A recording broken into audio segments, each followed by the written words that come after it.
I can't quite contain or explain my evil ways. What is up, everybody? Enderheart here with another Gravity Falls fanfiction reading, and I am such a horrible person. Stuff's been going down, trying to get back on a wake-up schedule. People been coming over the hell to my house. Because I'm a big thing this school year, apparently. Everyone got into my shit. So that's why I didn't make a video on Wednesday or yesterday. Because I'm a very, very bad person. We're here with Cipher's Secret. I am very distracted today, so I might get off task.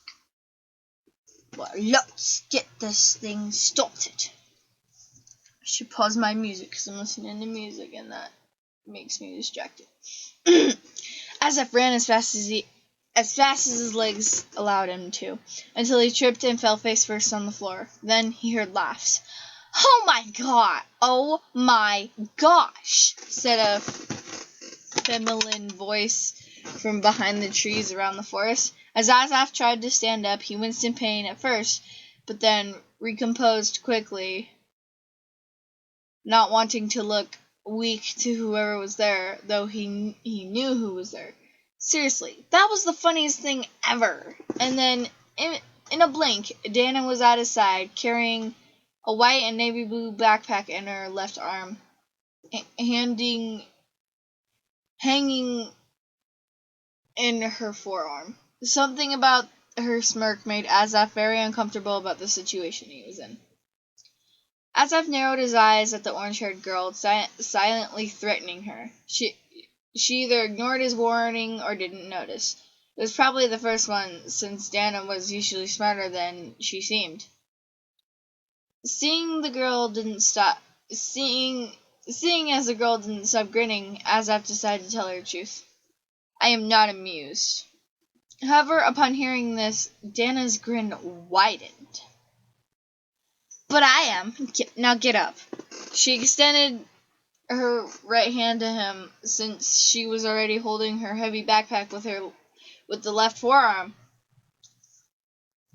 The raven-haired boy in front of her hesitantly grabbed her hand as she helped him get up. After that, 2 seconds passed before the red-haired girl found out something was wrong.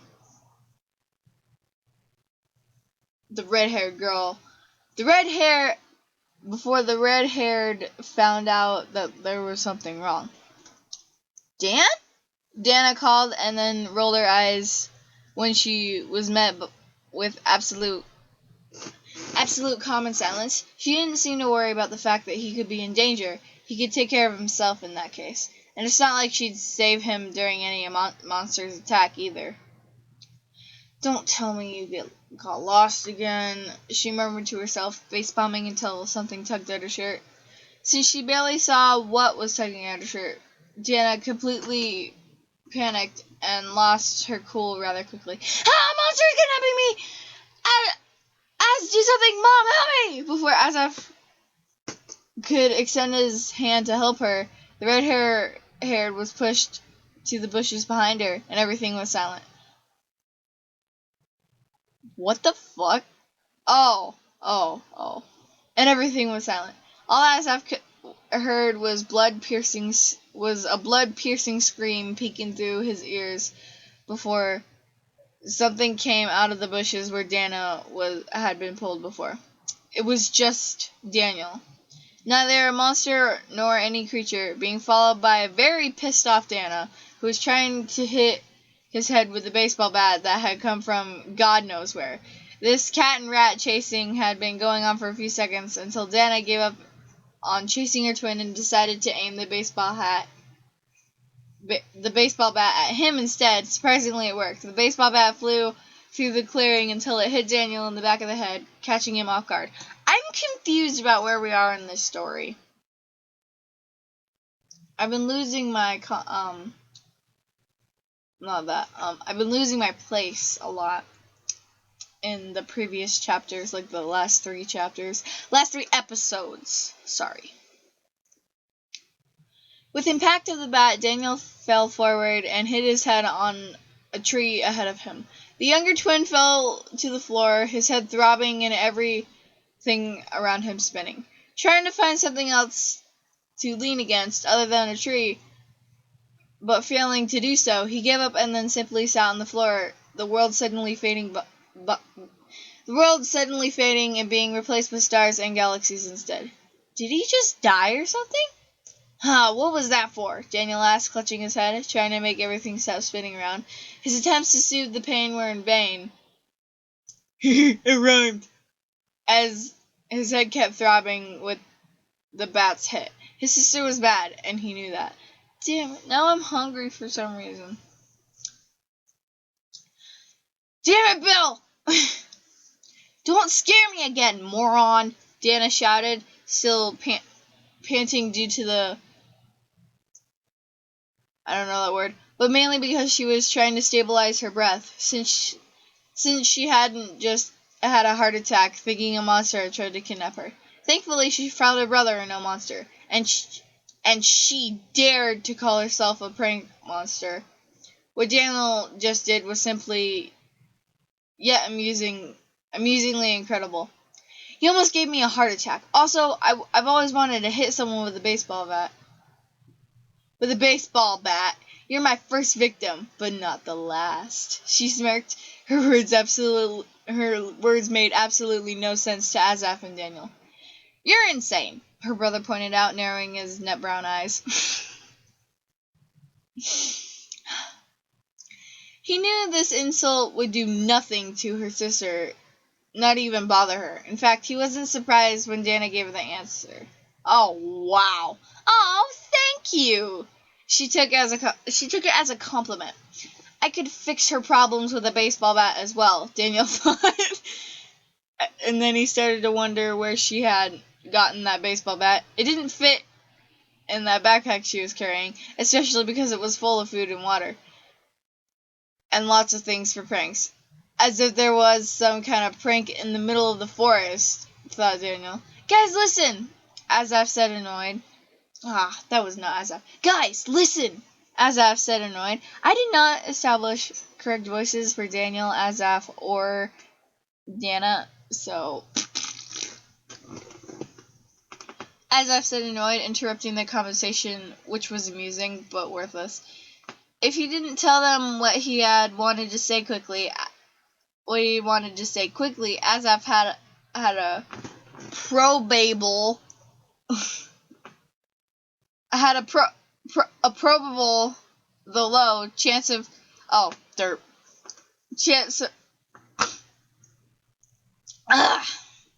forgetting what he was going to say. And he didn't want that because it was very urgent and he needed their help. Dipper wouldn't accept it anyway, but he could rely on the twins. He knew it.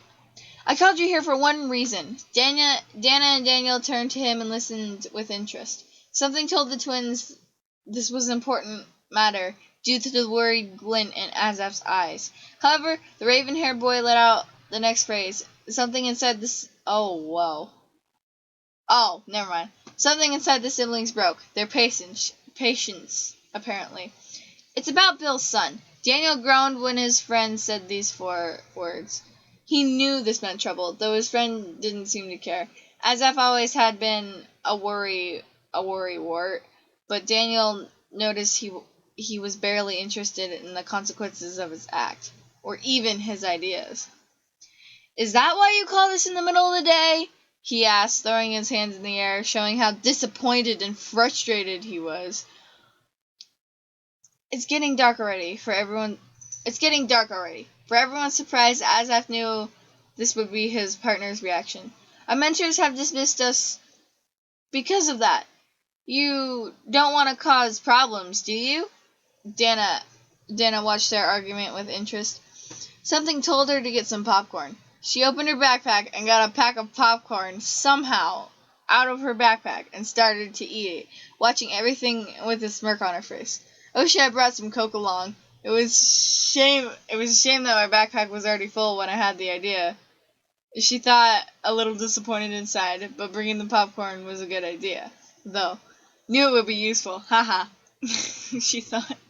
This is important. This is important, Azaf argued, stepping forward and to his friend. Daniel noticed a spark of determination in Azaf's eyes. Something he had never seen since he knew the raven-haired boy. He had always been happy, or at least looked happy. And Daniel knew no one could be fully happy. He just knew it. If it wasn't, then they wouldn't have dismissed us.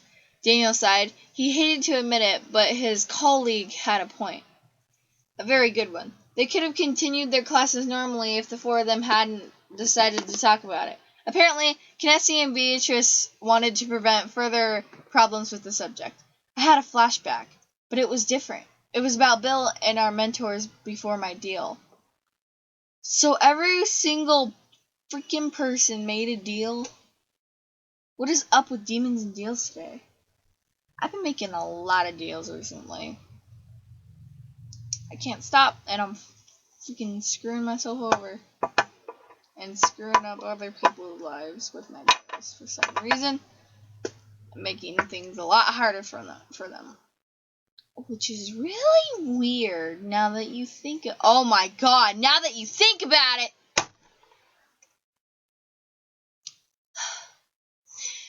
Dana and Daniel exchanged confused glances before Azab continued. Bill said something about his son being killed in front of him. Oh, damn! I didn't hear that. This is strange since Mentor Kinessi said he supposedly escaped from somewhere. Damn! That's weird. Bill has a dead son. But why do you think this is important? Daniel asked, Azaf closed his eyes for a moment, as if thinking, so hungry I can't keep reading. As if thinking in an answer before opening. Ow, my stomach. I can't keep reading, it's distracting me. Before opening them and staring his friend in the eye. A gush of wind blew behind Dana. She looked back and saw a silhouette. All she saw was a silhouette disappearing within the trees. She shuddered, feeling someone eavesdropping on them, or even watching every move of them. Was disturbing and wrong in many ways. Needless to say, Dana pretended nothing had happened and turned to her friends, noticing she had let a little popcorn fall from her hands. Sighing, she crouched down to get it. What do you fight for? Dana quickly stood up and spun her heels so that she almost got dizzy. She had heard someone whisper behind her, but when she turned, all that was there was pine trees and birds. Something wasn't right, and she knew it. Why do I suddenly feel like I'm being watched? Or even followed? Dana asked herself as if she tried to forget this feeling. Luckily, Azaf's next quote managed to distract her for a little bit. Pay attention to the details. The raven-haired boy narrowed his turquoise eyes. If he escaped from somewhere, then he has never been dead to begin with. And if Mentor Bill thinks he's dead, doesn't he? Daniel nodded, and Dana raised an eyebrow in confusion. Well, then maybe he was fooled to think his son was dead. I'm not really sure why. Oh, wow, there's a lot of possibilities here. I'm not really lost my place.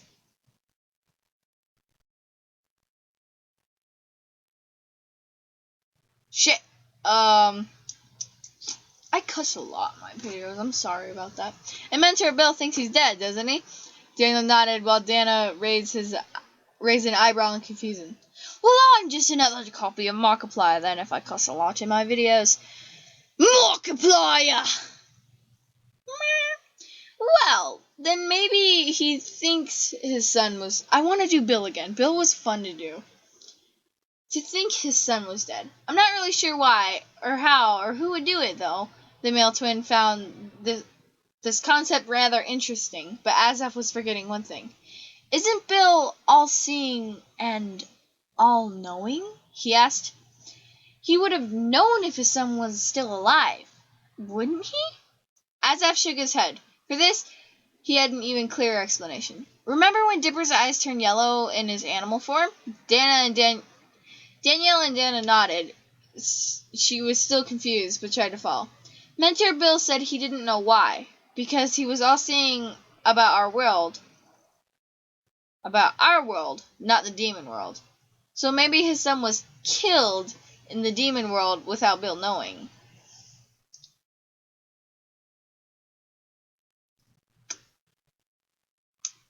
I'm very, very, very confused. Dana raised her hand, asking permission to talk. She wanted to ask a hellish a lot of questions, since hellish is not a word. Hellish a lot of questions since they had come here, but couldn't, because the feeling of her being watched by something. It can be her mentors. Gross. Melted crayon in my plate. Wherever they watched her, they were always very discreet and would never give her any of these feelings. But whatever was watching her didn't bother being discreet at all, and was even whispering things to her. Maybe it's Dipper. Dipper, what has gotten into you? Maybe it's me. Maybe I'm hiding behind all the bushes. I'm whispering things to you. As I've nodded at her, allowing her to speak for once. And then, for once. And when the words came... Oh, God. And when the words came, the two boys face-palmed. I'm confused. Are you even listening? Danielle shot a harsh glare at her sister. Well, after all, you spaced out a lot. Dana growled in anger and was about to reply when Azaf cut their little chat. Gladly, he interrupted before they could start another fight. Whenever they started an argument, they would never stop until one of the twins admits he/she was wrong. And that only happened once, when Dana was forced to do it. Don't start arguing again. Just don't do it, he said through his gritted teeth. All right. Dana, just listen carefully. I called you here because we needed clues. According to what I've read in the book Myths and Facts, The Door to the Unknown, the forest has been a haven to fallen... What? Has been a haven to fallen angels before they were extinguished completely. According to what they know, these creatures are running away from angels and demons who wanted to kill them because they were considered too powerful, and therefore a threat to any living thing. Azaf shook his head in disappointment. Wherever they went, heaven or hell, the fallen angels were treated as outcasts. This is why they used to hide their true identities, no matter the cost. Of course, they would be found anyway. Dana raised her hand again. Yes, Azaf asked, signed in defeat. He had a feeling that they'd stay there forever, and it wasn't just for experience. What are fallen angels? She asked. Well, this one isn't nearly as bad as I thought. The boy thought before he even tried to think of an answer. The book said absolutely nothing about fallen angels indeed.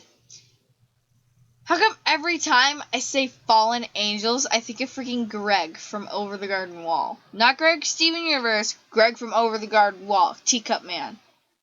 Teacup Man! Teacup Man! Nothing about fallen angels indeed. That confused him a lot, since he was reading about a creature he barely knew about. However, the story was so captivating that Azaf couldn't stop reading it from the beginning to the end. Knowing the story was real and that the book had been written by a demon, that was something extraordinary and scary at the same time. Azaf didn't know they had this kind of book at home. Were those from his parents? Then he remembers something important. Ooh. The book had a page about it, but someone ripped it off. I think fallen angels are banished angels. Maybe they've committed some crime against God's laws, but I'm not that sure, Azaf murmured, lost in thought. The concept of fallen angels was deep, and the name probably meant they were angels previously. But what did fallen mean? That was something new and he had to discover more about? But not now. He had to focus on what really mattered, the new task. Okay, I'm just gonna pause right here before I scroll down and read any more. My theory for this because I've never read this before. My theory for fallen means either defeated or disgraced angels. There you go. Click, scroll. God damn, there's a lot of story. Oh, I thought that said Deadpool.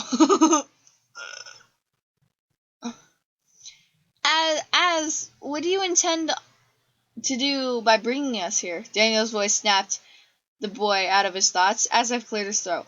Well, since this place had been supposedly a haven for fallen angels, whatever they were, Azef thought bitterly, I thought we could find a clue about the whole incident. Where are they? Are they in Gravity Falls Forest or something? I thought we could find a clue about the whole incident with Bill's son right here. He finished biting his lower lip. Maybe that was a dumb idea. Maybe that could be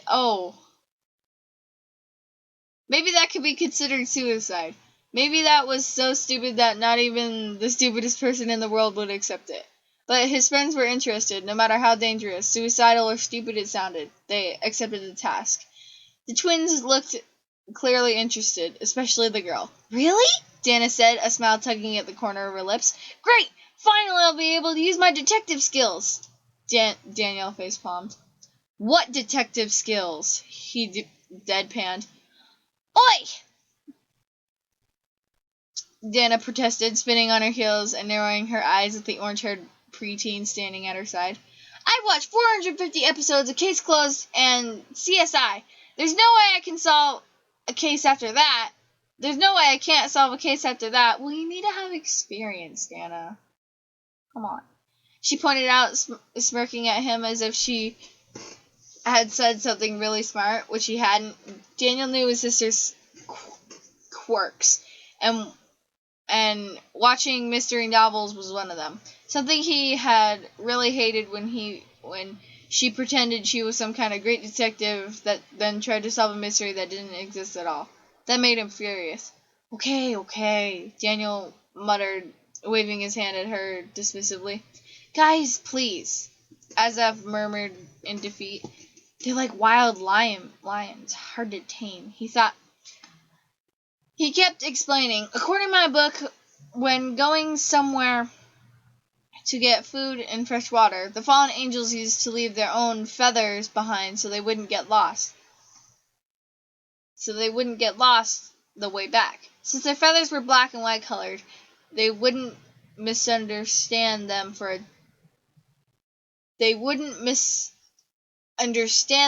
dove's feather. And these feathers are what we are looking for.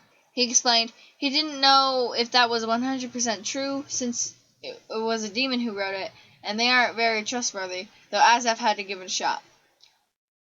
They didn't have anything better to do anyway. But, Daniel started, if they left a trail of feathers behind, wouldn't it make it easier for the angels and demons to find them? Azaf smiled. No, it's because the feathers have a special liquid covering them. Only fallen angels could see them, or demons and angels. These feathers were invisible. However, since we are half demons, in theory, we can see them. Huh. A few seconds later, Azaf's smile turned into a serious face. But watch out. If you happen to find one, never touch the vein. I'm not kidding. They covered in the Adena's poison. One touch and you're dead. Daniel shuddered. Oh, God. Daniel shuddered at the memories while his sister was jumping up and down in excitement. She had already forgotten about the time when she almost died because of that flower. Because she went to because she went to pick one. Luckily, the bird decided to show her what the flower was capable of. Well, lucky for them, not for the bird. That's really clever, Jana grinned. Maybe one day I'll ask the fallen angels myself to borrow some of this liquid that can make things invisible. I have a few pranks in mind. You can't and you won't. Azaf shook his head in sadness. They're all dead. And you are standing under their blood. Oh, God. That was harsh. Jana let out a sound between a gasp and a gulp, but refused to look down or move. The thought of standing under somebody's blood makes a person's heart skip a beat. Daniel's heart skipped 10 beats. Something about that made her think of a massacre, and she hated wars. She liked fights, of course, but when they were minor. She didn't like reading about the world's first big war, nor the second big war. She liked kid fights, the fights she had with her brother, for stupid things. That was ridiculous. Wait a sec, Daniel interrupted. Bill's son and fallen angels. What do they have to do with each other? He asked, as I closed his eyes, not wanting to see his friend's reaction. Something told him that it wouldn't be good. I'm not really sure about this, but according to my book, Azaf didn't want to say it.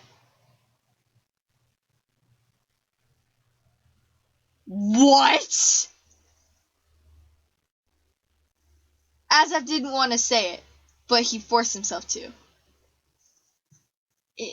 It was him who killed all the fallen angels.